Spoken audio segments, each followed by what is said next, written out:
We're scared of all the things that cause us insecurities. Maybe it's our appearance, or maybe we have experienced failure. We thought we could do something and then we couldn't, and so we just have just this fear of failure.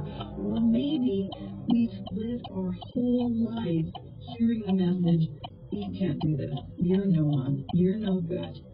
And I think the way that we need to take all those fears to the Lord and turn fear upside down by introducing the greater fear and the fear of the Lord to calm all those other fears. That's when we turn fear upside down.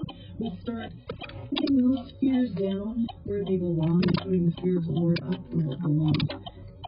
Over top of all those other fears, to calm all those other fears, because when we shift the focus of our trust and we shift our fear from being afraid of all those other things, what people think of us, how we look, how much money we have, how successful we are, how we compare to other people, when we shift our fears from there to the fear of the Lord and introduce the fear of the Lord into our equation, then what happened to Moses will happen to us.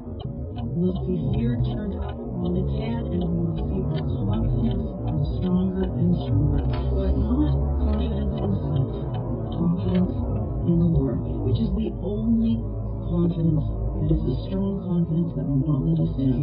So make this practical for us, because put your confidence in the Lord, that's a big category, right? Can you break that down into a couple of steps of how can we build our confidence? Practically, how do we move to that place where our confidence is in the power and magnificence of God? The first thing that we need to do is to understand that confidence is not about how we feel. Confidence is about where we put our trust.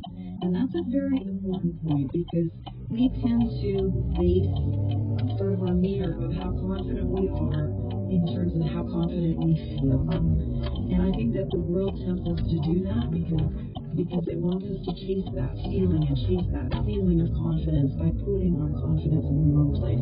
So the first thing you need to do, dear sister who's listening to this, is you need to understand that your feeling is not the most important thing. The most important thing is your choice of where you choose to put your confidence. I think that the world teaches us that it is possible to get rid of fear, and that if you get rid of the fear and just move forward boldly on what you want. The Bible seems to indicate that fear is something that we have to deal with. Wi-Fi on. So your goal isn't to get rid of fear. Your goal is to respond to fear in the right way. So fear is really